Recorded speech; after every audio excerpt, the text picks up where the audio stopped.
Looking for a fast-charging, ultra-responsive stylus for your iPad? Meet the 2X Fast Charge Active Stylus Pen, designed for 2018 to 2025 Apple iPads. Take your creativity and productivity to the next level.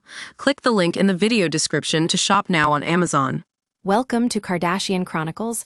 I'm your host, where we dive into the wildest and most dramatic moments of the Kardashian-Jenner clan's lives. Today, we're going back in time to one of the most infamous robberies of all, the 2016 Paris hotel heist that left Kim Kardashian shaken. On October 3, 2016, 5 masked men broke into Kim's hotel room in Paris, where she was attending Fashion Week. They bound her at gunpoint and locked her in a bathroom, leaving her to contemplate her own mortality.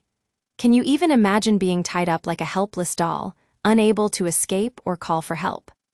As it turns out, these thieves had their sights set on millions of dollars worth of jewelry, including 2 diamond Cartier bracelets, a gold and diamond Jacob necklace, and a gold Rolex, all stolen from Kim's very own closet.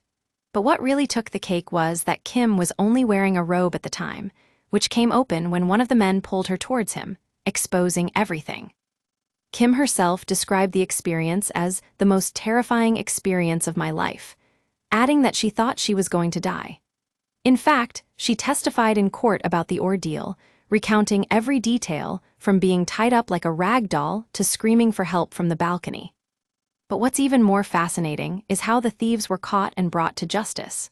8 suspects were charged with the crime, including Aamir Ait Kedek, who was found guilty of masterminding the whole operation.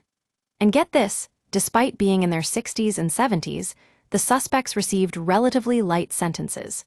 In fact, none of them will serve any time behind bars after considering their age and prior convictions. The verdict came down last week, with 7 defendants found guilty and 1 acquitted.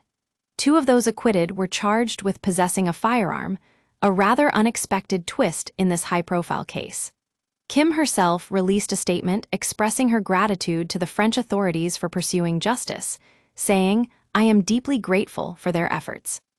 As we wrap up today's episode of Kardashian Chronicles, it's clear that this robbery had a lasting impact on Kim and her family.